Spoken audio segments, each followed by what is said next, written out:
I.O.T. Powering the Digital Economy.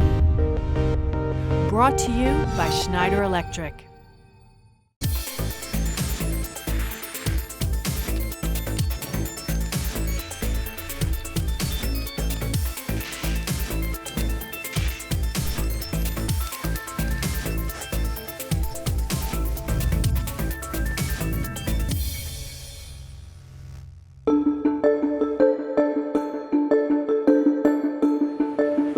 The retail sector is going through incredible transformation. You could say traditional retailers are playing catch-up with their online competitors, but the digital revolution isn't just about retailers interacting with their customers. Behind the scenes, retailers are linked to a network of companies buying and selling their products and services. In this business-to-business world, companies are harnessing digital tech to increase efficiency in the supply chain, effectiveness in marketing, and to identify new ways to expand their B2B operations. In this programme, we'll be looking at two companies which identified early on the huge opportunities offered by digital tech and which jumped into the retail arena, disrupting traditional business models. And as retailers gather and exchange more and more data, we'll be heading to Brussels to find out how the regulations governing data protection are changing and tightening up. And finally, we look into the future and find out what's next for retailers as digital technology and the Internet of Things accelerate change in the business-to-business world. Rakuten's a Japanese word meaning optimism. It's the name of a company launched 20 years ago, which is now a global operation with an ecosystem of businesses and services. I'm visiting the London office of Rakuten Marketing to meet Arjen van der Wel, the president of Rakuten Europe. Before joining Rakuten, he worked for a number of international companies, including Amazon. First of all, tell me a little bit about the business. What is Rakuten?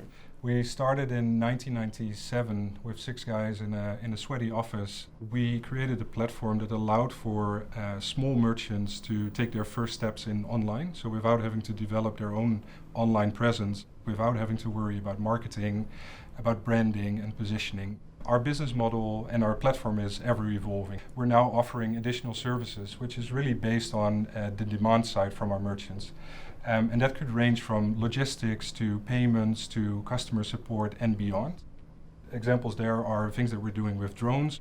For us, the drone technology is not just getting a parcel from A to B in the fastest possible time. It's also supporting local communities or local businesses in overcoming challenges. And I think the best example that we have now is a pilot that we're doing in Fukushima, the area that was hit by the tsunami and the nuclear fallout a couple of years ago, where together with Lawson's, which is a local grocery chain, we've set up a drone system where we can now do deliveries to areas that have been completely neglected and abandoned by local businesses. What about how you're helping retailers offer more to their customers, how you're working with businesses to make their end product better? I think what we're trying to do is where we make better use of data. So just sitting on top of a whole wealth of data in itself actually brings more complexities, and how we want to better empower our merchants, but also our advertisers and other partners that we work with, is sharing relevant insights. And this could be to better target relevant audiences. It could be to loyalize the customers that you already have, but it could also be connected to the product lineup that you have. So what products are selling when, that will help them to streamline their organization as well. So we really try and cater to the needs of our merchants that go far beyond the pure marketplace model that we started with. Rakuten's developed a virtual fitting room, Fits Me, to address one specific merchant need. So here's an example of a client of ours who've actually integrated the Fits Me technology. So I selected a product that I might like, and instead of just guessing what the best fit for me would be, I click here to find my size, and then I input my basic body information, so it's my height, my weight, and my age, and then my body shape.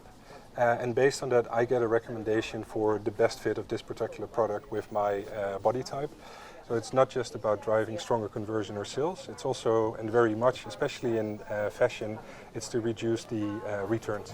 Innovation comes at a cost. Innovation is a key priority for us, and obviously that comes with investments, but we're happy to make those because we see that we can create new and meaningful businesses from there.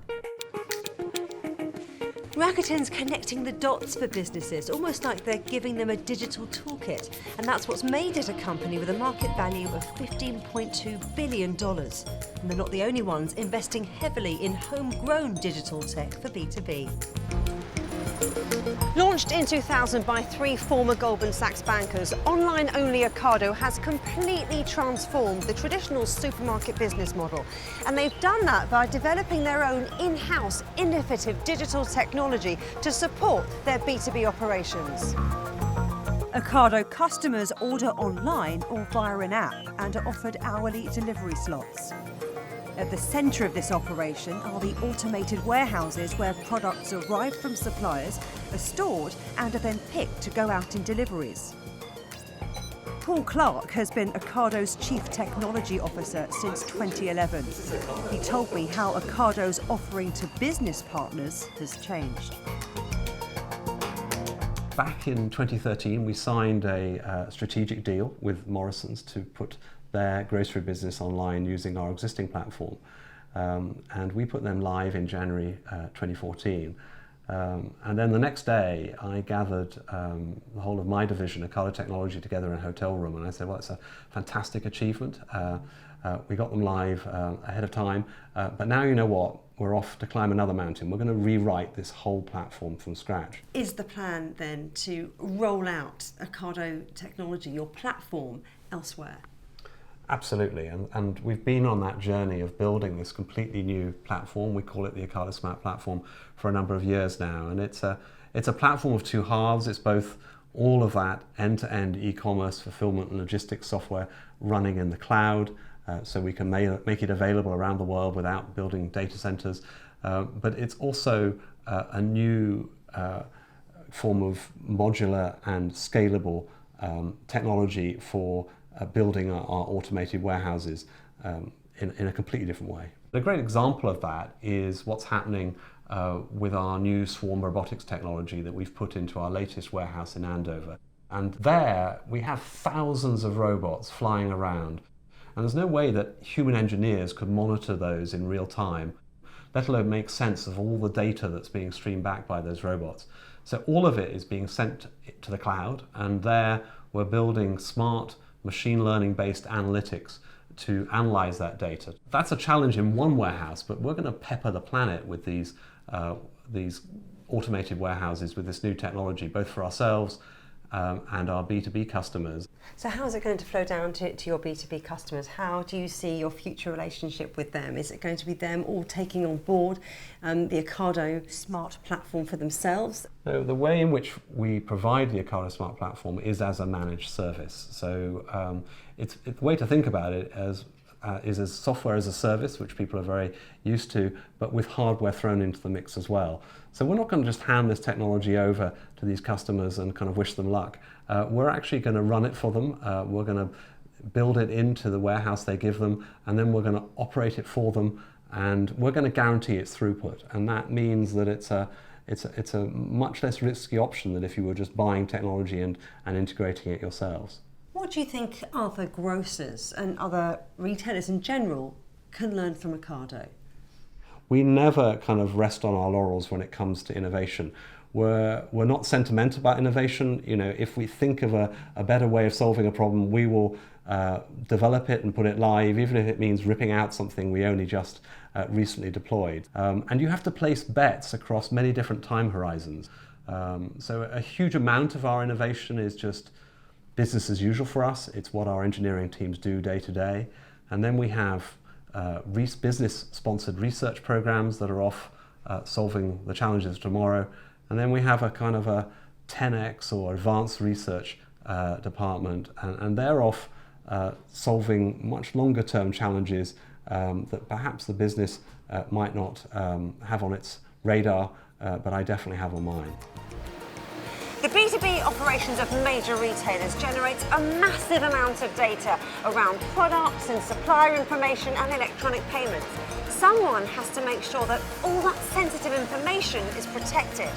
After the break, I'll be finding out how the rules are changing and what it takes for businesses to comply with them.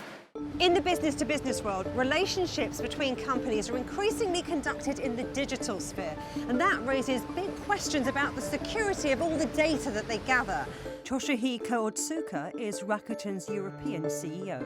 So we really think data management is really a critical part of our business, and in that perspective, I think one of the most important regulator for us is the data protection agencies. Over in Brussels, the European Data Protection Supervisor is responsible for drawing up regulations to govern the way companies use personal data. The European Data Protection Supervisor plays a role even in the B2B sector. Why? Because all business companies need to comply with the personal data regime when they process personal information concerning employees, CEOs, retailers, and so forth and so on. The last data protection directive was issued way back in 1995 when the internet was in its infancy. However, there's a shake-up coming. In May 2018, the General Data Protection Regulation, the GDPR, comes into force, which will place new and tougher compliance obligations on companies. The General Data Protection Regulation is not a revolution, but represents a big change for retailers. Data subjects' rights are reinforced and new obligations are introduced to make existing principles more effective in practice. We recommend retailers to take seriously new provisions focusing on data protection impact assessment, security breach, notifications, security of data and systems, and finally a robust cybersecurity policy. So what impact will GDPR have on your B2B operations in particular? It's enormous. And unless we are GDPR compliant, for example, B2B partners do not deal with us, right? So we really must comply with the rule, which is going to take effect from May next year.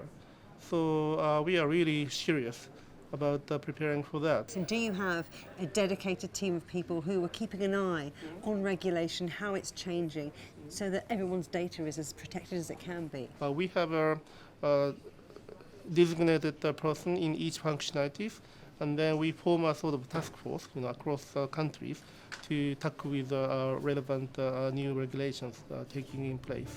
Implementing the requirements of the GDPR across the business is a concern for Paul Clark of Ocado.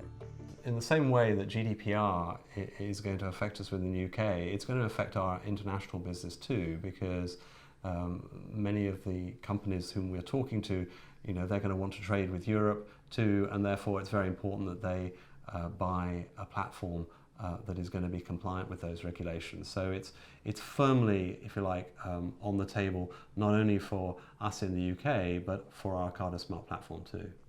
Did you have a team in place that specifically focused on regulation and how it's going to affect Ocado?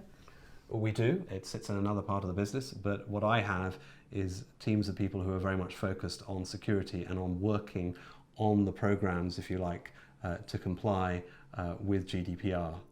Any companies that don't comply with GDPR will face far tougher penalties. The GDPR introduces a severe enforcement.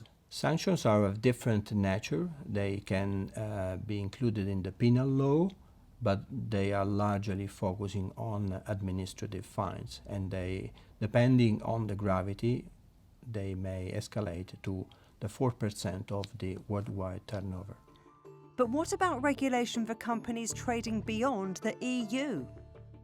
The UK is operating, on a world stage, and therefore it's important not only the UK but Europe positions itself with its regulations in order to be able to compete with countries around the world, some of whom may draw that line in a very different place. So that's that's an important balancing act for the regulators ahead. So what is the relationship between the European Data Protection Supervisor and regulators outside Europe? My institution has a duty to cooperate with other sister authorities in the European Union and outside EU, and this is why we cooperate with 119 regulators dealing with consumer protection, antitrust, transparency, and of course privacy and data protection.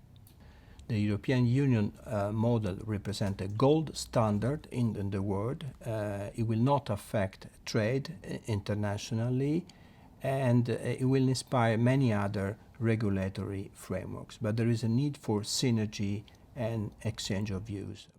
And the GDPR does include measures that EU companies trading around the world must put in place.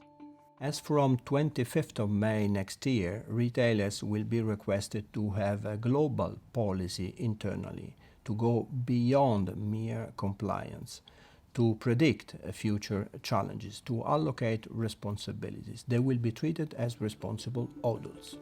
Rakuten has already taken steps to address this. Last year, we made a sort of proactive action to get an approval of what's called binding corporate rules for the first time for the Japanese companies from EU regulators. What it means is that we apply the same data protection rules to every single company across the globe with the same sort of strength, right?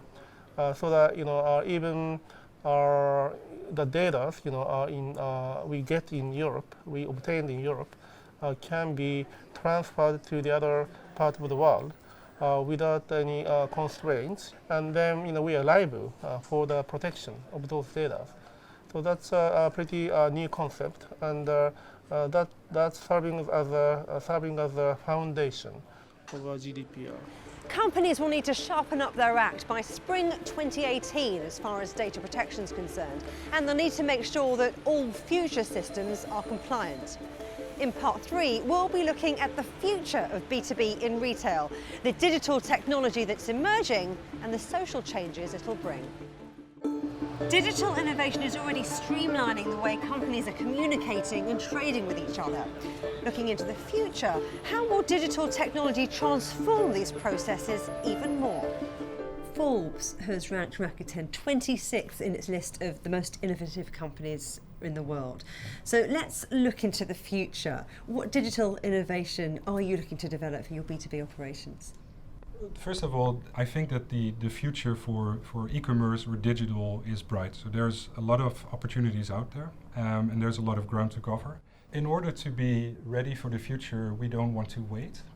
So as Rakuten, we founded what we call RIT, the Rakuten Institute of Technology, which is based all across the globe in 5 different locations. And the core mission for this team is to create the products of the future. So to make sure that our services are ready and future-proof and meet future demands. This is very much skewed towards the merchants and the sellers and the B2B side as well, to make sure that our services do not only allow and empower our merchants to be ready for the future, but that we also create products that are directly connected with their demands.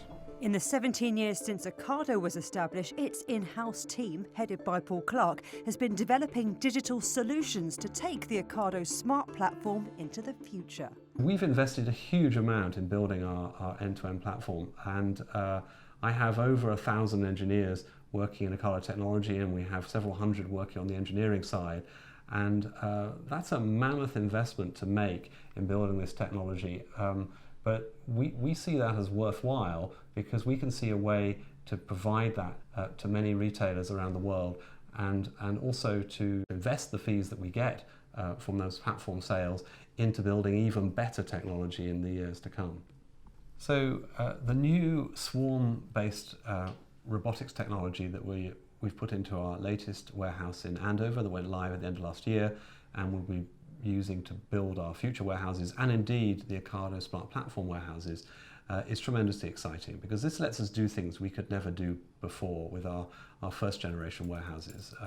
Way to imagine it is it's like a huge chessboard, and on these chessboards robots are whizzing around collecting customers' groceries, and under every chess square there are stacks of bins containing groceries, and the robots not only can move those bins from one part of the hive or stack or grid to another, they can also bring them to special machines that live around the outside of the chessboard, either for picking groceries into a customer order or from getting supplies in from our suppliers. This technology lets us do things we couldn't do in the past. So, for example, it lets us pick, what for Ocado might be a 50-item customer order in just a few minutes.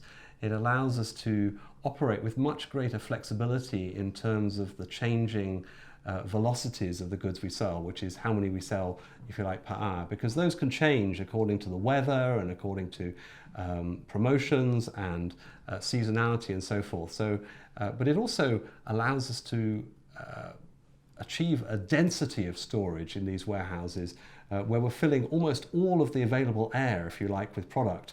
But also, there's only one kind of machine involved in this, which means that these robots that are whizzing around, and that means you've only got one kind of machine to evolve, to manufacture, to maintain and support, and that leads to significant economies of scale for us, and of course ultimately that will flow down to our B2B customers too. You might think, Japanese company, robotics is the future. Well, Japan is obviously known for robotics, and there is a component of robotics that we actually apply in our business, which is in logistics. But we're not a robotics company, so we might have investments, but this is not at the core of who we are.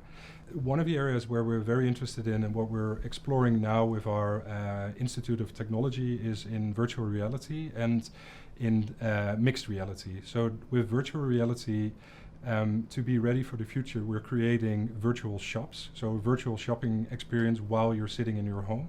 It doesn't necessarily need to be that you're in an actual store as you know it, but just creating a new interface for end users to engage with your products. So for example, if you have a shop that sells music content, CDs or digital music, then we can allow for users to directly engage with your products and not just hear the music, but also be fully immersed in image, in sound, and everything beyond. The second part with mixed reality is where we could offer solutions for your actual in-shop experience. So imagine if you're in a grocery store and you pick a product from the shelf, that we can give you complementary information. And it could also be connected that you don't necessarily want to buy it now, you actually want to order it, so you can order it straight away, or you want to do a price comparison, or you want to have recipes or anything beyond. Then through mixed reality, we can merge both worlds and give you a real-time great experience.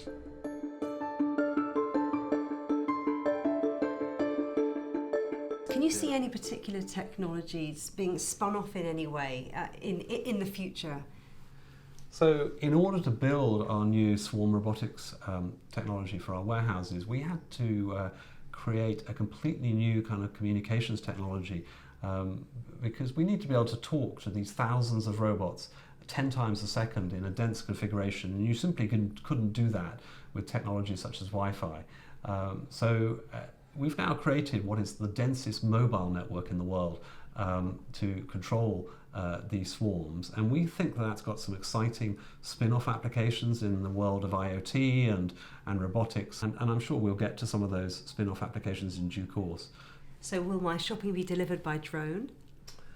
Well, drone technology is really exciting, and we use drones already for things like surveying, and I'm sure one day soon we'll use them for things like automated maintenance. When you're building these huge facilities, there are inevitably places that are hard for humans to reach, and whether it be drones changing light bulbs or doing other things, they've got potential applications.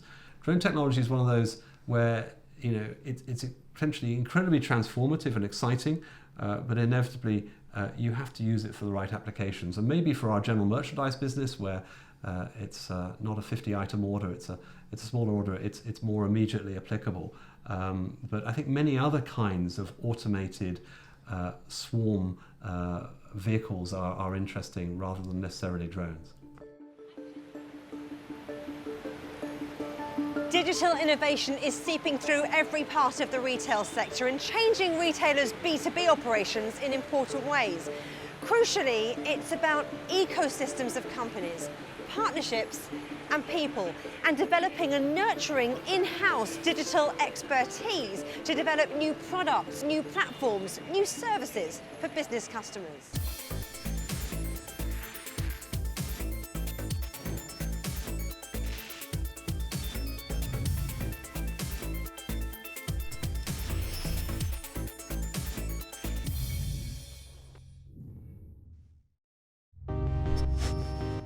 I.O.T. Powering the Digital Economy. Brought to you by Schneider Electric.